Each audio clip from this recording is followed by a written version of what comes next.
Box office numbers come in. Big Daddy.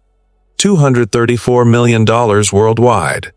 Adam Sandler is the biggest comedy star on the planet. Every studio wants him. Every director calls.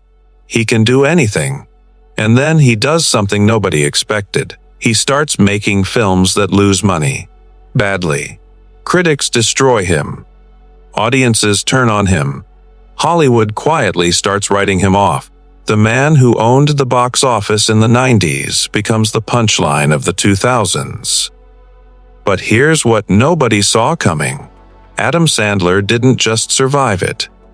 He built an empire nobody could touch, and then delivered one performance so devastating that the entire industry had to apologize for ever doubting him.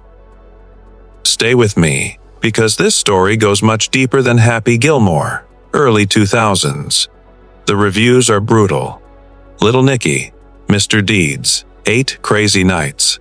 Critics use words like unwatchable, infantile, career suicide. The Hollywood consensus is forming fast. Adam Sandler is a one-trick pony. The trick is getting old. Studios start distancing themselves. The serious roles don't come. The award conversations don't include his name. And the real problem is something else entirely. Adam Sandler genuinely doesn't seem to care. He keeps making the same films, with the same friends, in the same style. And that attitude, that absolute refusal to chase critical approval, drives Hollywood insane. Because in this industry, caring about prestige is the only language everyone speaks. And Adam Sandler is speaking a completely different language. This is where everything almost collapsed. Brooklyn, New York, September 9, 1966. Adam Richard Sandler is born to Stanley Sandler, an electrical engineer, and Judy Sandler, a nursery school teacher. A Jewish family in Brooklyn, then Manchester, New Hampshire.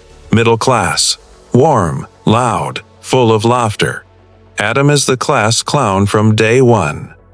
Not because he's hiding something, because making people laugh is the most natural thing in the world to him. He studies at New York University's Tisch School of the Arts. Serious training, serious craft. But the place that really shapes him is a comedy club in New York City. At 17 years old, he gets on stage for the first time, and something clicks immediately. He joins Saturday Night Live in 1990, becomes one of the most beloved cast members in the show's history, creates characters that define a generation. Then NBC fires him in 1995, along with Chris Farley. The official reason: creative differences. The real reason: they were too big, too unpredictable, too much. But here's what nobody expected. Getting fired from SNL was the best thing that ever happened to Adam Sandler. After SNL, Billy Madison, 1995, Happy Gilmore, 1996, The Waterboy, 1998, Big Daddy, 1999. 4 consecutive massive hits. Adam Sandler becomes the defining comedy star of his generation. But then something shifts. Punch Drunk Love happens in 2002. Director Paul Thomas Anderson, the same man who made Boogie Nights, casts Sandler in a deeply strange, quiet, devastating romantic drama, and Adam Sandler is extraordinary in it. Critics are stunned. He receives a BAFTA nomination. Everyone expects him to pivot, to chase awards, to become a serious actor full-time. And this is where the real story begins. Because he doesn't pivot, he goes right back to making comedies. Mr. Deeds, 8 Crazy Nights, Anger Management. Hollywood cannot understand it, but Adam Sandler understands something Hollywood doesn't. His audience is not critics. His audience is real people, and real people love him unconditionally. Adam Sandler signs a deal with Netflix. At the time, Hollywood laughs at it. Netflix is still mailing DVDs to people. Nobody takes streaming seriously.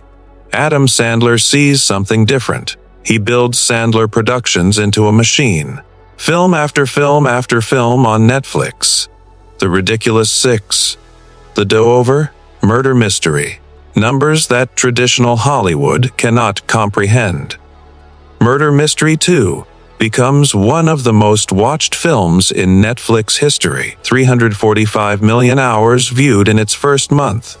He is not making films for critics. He is making films for the 100 million households watching Netflix on a Friday night.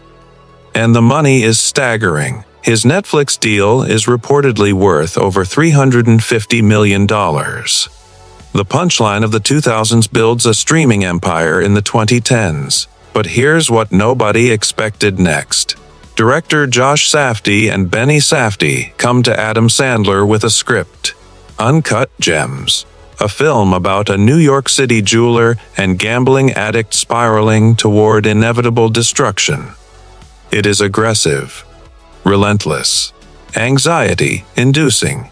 It demands an actor who can sustain pure desperation for 2 hours without a single moment of relief. Adam Sandler says yes immediately. He disappears into Howard Ratner completely.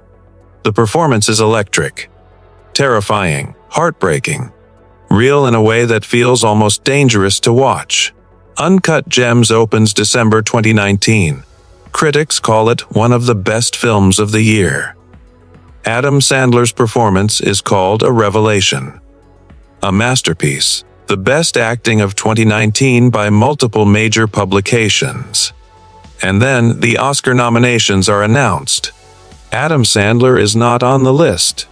The snub becomes one of the most talked about Oscar controversies in years. But here's what Adam Sandler does. He goes on stage at a comedy show, and he jokes about it. Says if he doesn't get nominated, he'll make the worst film ever on purpose out of spite. The audience roars, because that is exactly who Adam Sandler is. Undefeated, unbothered, completely himself. Here's the truth about Adam Sandler that Hollywood spent 30 years refusing to understand. He never wanted their approval. Not once. Not ever. While critics wrote him off, he was selling out arenas on his comedy tours. While Hollywood laughed at his Netflix deal, he was building a $350 million empire.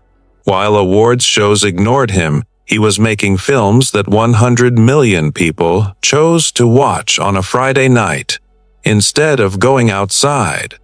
And when he finally showed them what he could do in Uncut Gems, when he proved beyond any argument that the dramatic depth was always there, always available, always ready, he didn't chase the validation. He cracked a joke about it and went back to making exactly what he wanted to make. The kid from Brooklyn who made people laugh his whole life never stopped laughing. Not at the critics, not at the industry, at the whole beautiful absurd game of it. And he's still winning, on his own terms, completely, every single day.